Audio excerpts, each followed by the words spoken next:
ये signal crayfish German शहर गेल्नहाउजन के सेंकनबर्ग रिसर्च इंस्टीट्यूट में फिलिप हाउब्राउक के एक्वेरियम में आराम से रहती है। फिर भी निरीह से दिखने वाले इस जीव को एक घुसपैठ या बाहरी प्रजाति माना जाता है। इस प्रजाति की मूल समस्या यह है कि यह हमारी स्थानीय यूरोपीय क्रेफिश के मुकाबले ज्यादा हावी होने वाली और आक्रामक है। सिग्नल क्रेफिश करीब 60 साल पहले यूरोपीय मछली उद्योग को बढ़ाने के लिए यहाँ लाई गई थी। उन्हें मछलियों के लिए चारा भी मुहैया कराना था, लेकिन उनका मुख्य उद्देश्य क्रेफिश उद्योग को मजबूती देना था। एक समस्या यह रही कि उत्तरी अमेरिकी क्रेफिश आमतौर पर क्रेफिश प्लेग भी लेकर आई, जिससे हमारी स्थानीय क्रेफिश प्रजातियां नष्ट हो गईं। करकश अमेरिकी बुलफ्रॉग भी ऐसी ही घुसपैठ या बाहरी प्रजातियों की लिस्ट में शामिल है। कर्कश टर्टर आवाज इसकी खास पहचान है। यह तेज आवाज स्थानीय प्रजातियों को दूर भगाती है, वे टिक नहीं पाती। इसकी वजह से संपत्ति के दाम भी गिरते हैं। लेकिन घुसपैठिए पौधों की प्रजातियां भी बहुत नुकसान कर सकती हैं, जैसे कि साधारण रेगवीट को ही लीजिए।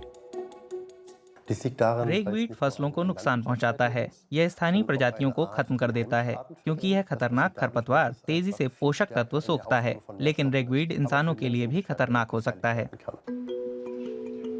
खतरनाक, हानिकारक और बाहरी, इन आधारों पर किसी जीव या पौधे को घुसपैठिया प्रजाति माना जाता है। अपने अध्ययन में फिलिप और अंतर्राष्ट्रीय शोधकर्ताओं की एक टीम ने घुसपैठिया प्रजातियों से होने वाले नुकसान की गणना की। उनकी रिसर्च इन चीजों पर केंद्रित थी। सार्वजनिक सेवा क्षेत्र, खेती, वन, पर्यावरण, स्वास्थ्य, मछली पालन और रसद जैसी चीजों पर हुआ असर हमारे लिए सबसे जरूरी था। हमने इन घुसपैठिया प्रजातियों का सबसे ज्यादा असर फसलों को होने वाले नुकसान पर देखा, लेकिन तेजी से प्रजनन करने वाले घोंघे और दूसरे जलीय जीवों के चलते पाइपों के जाम हो जाने जैसी समस्या भी थी। एक और बड़ी समस्या इस मार्गों को गंदा करने की थी।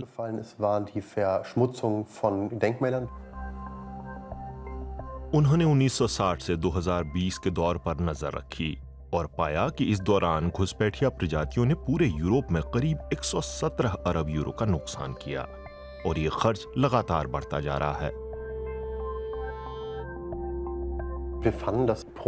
हमने पाया कि हर दशक में हुआ नुकसान करीब 10 गुना तक बढ़ा। फिर हमने इस खर्च का साल 2020-21 के हिसाब से समायोजन किया तो पाया कि इनसे 1960 से 2020 के बीच करीब इतना ही नुकसान हुआ। सबसे नुकसानदेह घुसपैठिया प्रजातियों की लिस्ट में एमराल्ड ऐश बोरर सबसे ऊपर है, जो ऐश के पेड़ों को खत्म करता है। यूरोपीय खरगोश और भूरे चूहे भी। सीवर के इन चूहों ने बीते 60 सालों में यूरोप में 5.5 अरब यूरो का नुकसान किया है।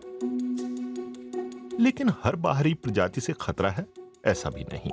ब्लैक चेरी का पेड़ बिना किसी समस्या के कई जंगलों में घुल मिल गया है। काला टिड्डा भी गर्मी और सूखा झेल जाने की वजह से बचा रहा। और इन बाहरी प्रजातियों के बिना हमारा खाना भी आज जैसा नहीं होता। मसलन हम जानते हैं कि हम जिन पौधों को खाते हैं उनमें से 70% से ज्यादा विदेशी हैं, चाहे वो स्पेन से आया चावल हो या गेहूं, अन्य अनाज या आलू, ये सारे ही देसी प्रजाति के नहीं हैं। जाहिर है आप यह तर्क दे सकते हैं कि आलू का एक पौधा जो बगीचे के स्थानीय पौधों को खत्म कर दे वो एक घुसपैठिया प्रजाति है। हालांकि ऐसे पौधे इतने उपयोगी रहे हैं कि हम उन पर निर्भर हो चुके हैं। ऐसे में घुसपैठिया और स्थानीय प्रजातियों में अंतर करने का कोई मतलब नहीं है। फिर भी इस बात से इनकार नहीं किया जा सकता कि हर घुसपैठिया उस इकोसिस्टम को बदलता है जिसमें वो प्रवेश करता है। फिर ये बदलाव बेहतर है या बदतर, ये आपके नजरिए पर निर्भर करता है।